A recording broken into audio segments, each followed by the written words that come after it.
হ্যাঁ my student, নবম শ্রেণীর নতুন অধ্যায় নাম্বার 2, সূচকের নিয়মাবলী আর সূত্র সময় এবং সূচক সংক্রান্ত কিছু গুরুত্বপূর্ণ তথ্য তোমাদের জানাবো। 1 নম্বরে আছে m ডট n সমান m প্লাস n, অর্থাৎ m মানে a ডট a m সংখ্যক উৎপাদক পর্যন্ত, আর n মানে n সংখ্যক উৎপাদক পর্যন্ত। তাহলে m ডট n, তাহলে m অর্থাৎ m প্লাস n সংখ্যক উৎপাদক পর্যন্ত, তাহলে m plus n to the power মানে বলতে চাইছে কোনো অঙ্কে যদি একই বেস থাকে, বেসগুলো পরস্পর গুণ অবস্থায় থাকে, তাহলে পাওয়ারগুলো যোগ হয়। নাম্বার 2, m ভাগ n m মাইনাস n। দেখো একইভাবে বুঝিয়েছি, m ও n দুটি অখণ্ড ধনাত্মক সংখ্যা, m গ্রেটার n, অর্থাৎ কোনো অঙ্কে যদি একই বেস থাকে, বেসগুলো পরস্পর ভাগ অবস্থায় থাকে, তাহলে পাওয়ার অর্থাৎ সূচকগুলি বিয়োগ হবে।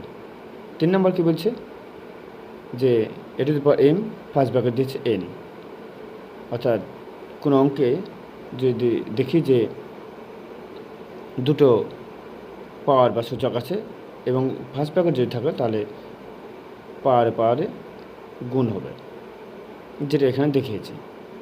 4 নম্বর বলছে ab two the power m সমান a to the power m b to the power m, অর্থাৎ কোনো অঙ্কে যদি ব্র্যাকেটের ভিতর দুটো বীজগাণিতিক বা পাটিগণিত সংখ্যা থাকে এবং তার ফার্স্ট ব্র্যাকেট দিয়ে যদি একটা পাওয়ার থাকে, তাহলে সে পাওয়ারটা দুজনের উপর বসবে। ধরতে পারি 6 টু দি পাওয়ার 3, তাহলে 6কে 2 গুণিত 3-এ ভাঙতে পারি, তাহলে 2 টু দি পাওয়ার 3 হবে, 3 টু দি পাওয়ার 3 হবে। 5 number a by b to the power m, তাহলে এর উপরে m হবে, b এর উপরে m হবে। দেখো number 6 a to the power minus n সমান 1 by a to the power n। পুরো সূচকের যদি রেসিপ্রোকে অন্য করি, তাহলে পাওয়ারের সাইনটা চেঞ্জ হবে। 7 নম্বর দেখো a to the power m সমান b to the power n যদি হয়, তাহলে a সমান b। কোনো অঙ্কে যদি বেস অর্থাৎ ভূমি আলাদা হয় এবং পাওয়ার যদি এক হয়, তাহলে বেস সমান হয়ে যাবে। আর 8 নম্বর a টু দি পাওয়ার 0, অর্থাৎ কোনো সংখ্যার উপর হতে পারে বীজগণিত হতে পারে পাটিগণিত হতে পারে, তার পাওয়ার যদি 0 হয়, তার মান 1 হবে। 9 নম্বর দেখো a to the power m by n, আমরা একে লিখতে পারি n root a to the power n।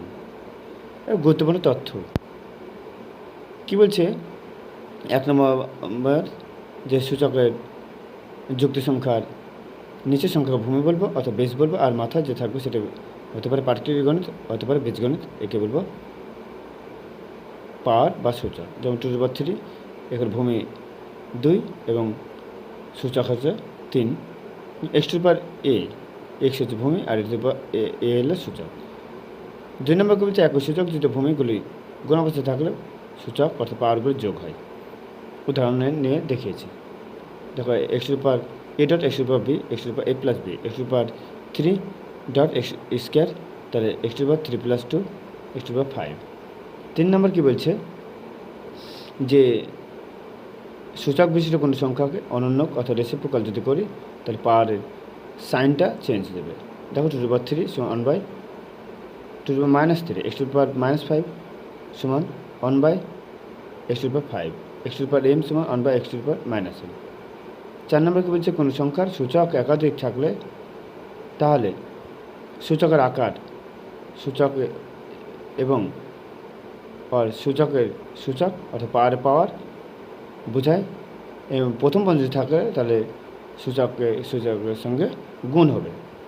তার মানে দেখো উদাহরণ দিয়ে বুঝিয়েছি যে 2 টু দি পাওয়ার 2 কিউব, অর্থাৎ যেহেতু এখানে ফার্স্ট ব্র্যাকেট নাই, তাহলে পাওয়ার তার জন্য 2 টু দি পাওয়ার 8 হয়েছে। আর দেখো 2 স্কোয়ার ফার্স্ট ব্র্যাকেট 3, যেহেতু ফার্স্ট ব্র্যাকেট আছে তাহলে পারে গুণ হয়েছে, লিখে দিয়েছি। 5 নাম্বার, সূচক দুটি সংখ্যার সমীকরণে ভূমি যদি একই হয়, সূচক যদি আলাদা আর পাওয়ার যদি আলাদা হয়, তাহলে ভূমিটাই সমান হবে।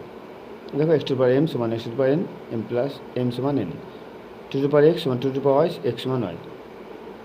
আবার যদি ভূমি আলাদা হয়, পাওয়ার যদি একই হয়, তাহলে পাওয়ার সমান হয়ে যাবে, x to the power m সমান y two the power m। দেখো x সমান y। আমরা রুটের জায়গায় 5 নাম্বার রুটের জায়গায় হাফ অর্থাৎ 1/2 লিখতে পারি, 3 রুট 1/3 লিখতে পারি, 5 রুট 1/5 লিখতে পারি। 5, কিছু সংখ্যা বর্গ ঘন মুখস্থ করতে হবে, তাহলে সূচকের অঙ্ক করতে অনেক সুবিধা হবে। যেমন 2 cube 8, 2 to the power 4 16, 2 to the power 5 32, 2 to the power 6 64, 2 to the power 7 128, 3 cube 27, 2 to the power 4 81, 4 square 16, 4 to the power 3 64, অর্থাৎ 4 cube 64, 4 to the power 4 256, 5 square 25, 5 cube 125, 5 to the power 4 625। সূচক সম্পর্কে যদি সম্যক ধারণা তৈরি করা যায়, তাহলে সূচক সংযুক্ত চ্যাপ্টার হলো লগারিদম। সমাধান ক্ষেত্রে একই ভূমি বা একই সূচক, তাহলে পাওয়ার নিয়ে আসতে হবে, তার সুবিধা হবে। 8 নম্বর বলছে একই ভূমি অর্থাৎ বেস এবং বেসগুলি পরস্পর যদি ভাগ অবস্থায় থাকে, তাহলে পাওয়ারগুলি